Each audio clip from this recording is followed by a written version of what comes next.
Welcome to our latest news update.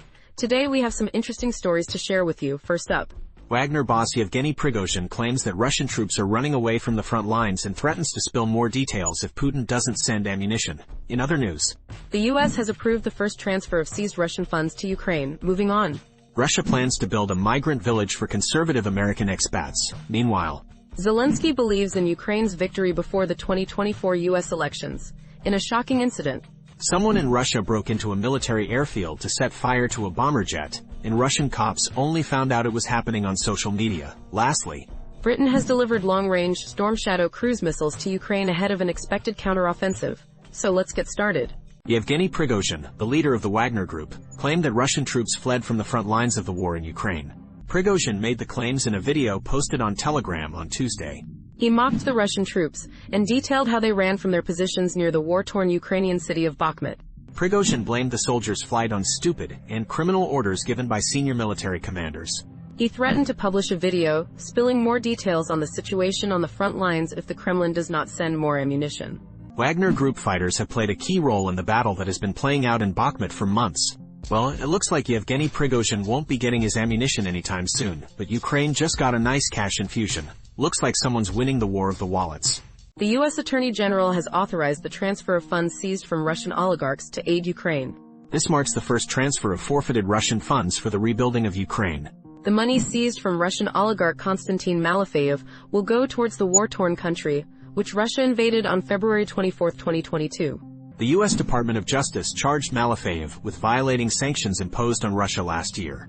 Following Russia's full-scale invasion of Ukraine in 2022, the U.S. announced a new task force, dubbed KleptoCapture, that specifically targeted Russian oligarchs who sought to evade the deluge of U.S. sanctions imposed against Russian entities. U.S. President Joe Biden called on Congress last year to make it easier to transfer seized oligarch assets to Ukraine, and in December, Congress passed a law that allowed certain assets seized by the Justice Department to be funneled to Ukraine via the U.S. Department of State. From seizing Russian funds to building a village for conservative American expats, it seems like the U.S. and Russia are playing a game of swap the problem child. Russian authorities plan to build a village outside Moscow for conservative Americans and Canadians next year, according to state-run news agency RIA Novosti. Russia has positioned itself as a defender of traditional values, in contrast to Western liberalism amid deteriorating relations with the West. Around 200 families reportedly wish to emigrate to Russia for ideological reasons, according to a migration lawyer at Moscow's Vista Foreign Business Support. The lawyer cited propaganda of radical values and gender freedom as reasons for the family's desire to leave the West. However, the families face bureaucratic challenges with Russia's migration laws. President Vladimir Putin has frequently criticized Western countries' gender freedom. Well, it looks like Russia is preparing for an influx of conservative American expats. But Ukraine's President Zelensky is confident they won't be staying for long after the 2024 U.S. elections.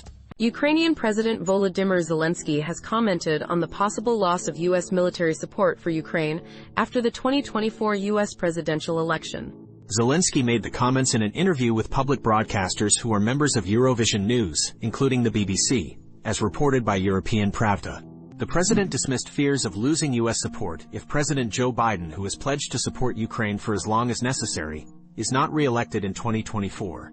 Zelensky stated that Ukraine still has bipartisan support in the U.S. Congress.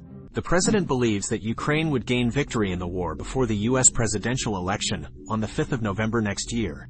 Zelensky voiced confidence that the Ukrainian military would advance during the expected counteroffensive, warning of the risks of a frozen conflict, which, according to Zelensky, Russia is counting on. Well, speaking of unexpected victories, it seems like someone in Russia took the phrase burning bridges a little too literally. Let's hope their social media skills don't extend to hacking into election campaigns. Russian authorities discovered that a military jet had been set on fire through social media after videos of the sabotage appeared online. The burning aircraft was discovered near the town of Novosibirsk, Siberia, and was a Su-24 model. The aircraft was stationed for repairs and was found with signs of arson. The arsonists had broken through the aviation plant's fencing to access the plane. The Freedom of Russia Legion, a Ukrainian organization consisting of military defectors from Russia and Belarus, claimed responsibility for the attack. The Su-24 is still actively used by the Russian Air Force, but was introduced in the 1970s, and is being replaced by the newer Su-34.